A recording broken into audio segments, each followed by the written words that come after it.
So this is the Moen Caldwell High Arc Kitchen Faucet in brushed nickel, and it's just constantly dripping, driving us absolutely crazy. Turns out it's a pretty simple fix, costs you about $30, and you just have to replace 2 cartridges. Here's how we do it. So straight to the plumbing aisle I go, and the Moen 1224 cartridge replacement works with most 2 to 3 handle Moen kitchen or bathroom faucets. So I'm going to grab 2 for hot and cold. For tools, you'll need a pair of channel lock pliers, a flathead, and a Phillips head screwdriver. The first step is to find and turn off your hot and cold water supply lines underneath your sink. Next, we're going to open both faucet handles so that any residual water will drip out into the sink. Before we begin taking things apart, it may be wise to put something in the drain of your sink in case you drop any screws or components.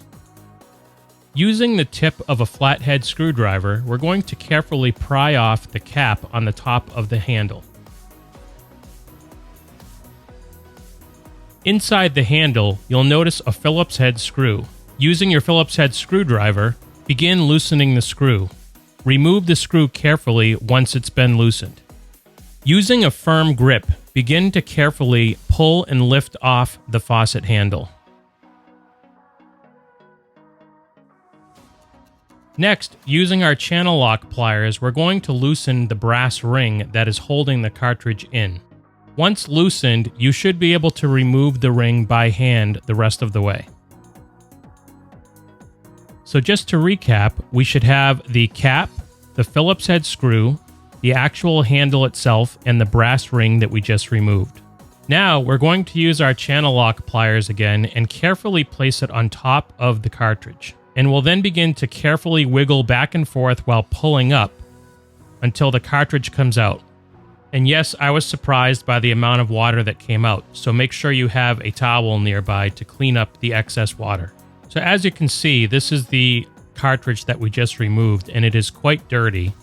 And what likely is happening is that there is a breakdown in the actual O-rings on the cartridge itself. You'll likely notice that we're still dealing with quite a bit of water, so I'm going to use some paper towels to soak up the excess water. I then removed the paper towel, and as you can see, the first time I did this, it was quite dirty inside, and it was quite a bit of water. If we take a closer look, we can still see that there's water sitting in there. So I want to make sure to get all of that out so that I can clean it thoroughly before putting the new cartridge in. After a second time, you can see that it is now pretty dry and clean inside.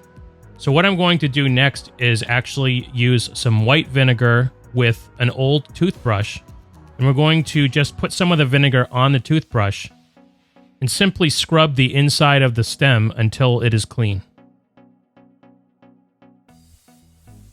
I then use another piece of paper towel to dry out the inside. When looking at the cartridge, note the special key on the cartridge here. This key lines up with this cutout as shown here. With our key and cutout lined up, we're going to begin to firmly push down the cartridge.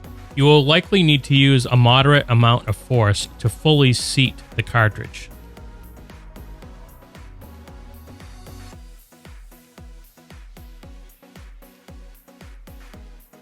Once seated, it should look as shown here in the video. Now that the new cartridge is installed, we're going to put the brass ring back on and tighten it by hand. Using our channel lock pliers, we will make sure that the ring is completely tightened. We'll then replace the faucet handle on top of the cartridge until it seats firmly. Next, we'll put the Phillips head screw back into the handle. And using our Phillips head screwdriver, we'll tighten the screw completely. We'll then replace the cap on the top of the faucet handle. You may need to push a little firm to get it to seat completely. Going back under the sink, we're going to turn on our water supply lines and make sure that there are no leakages. We'll then turn on our faucet And while the water is flowing, we'll look around at the handle that we just replaced the cartridge for and make sure that there is no leakages there as well.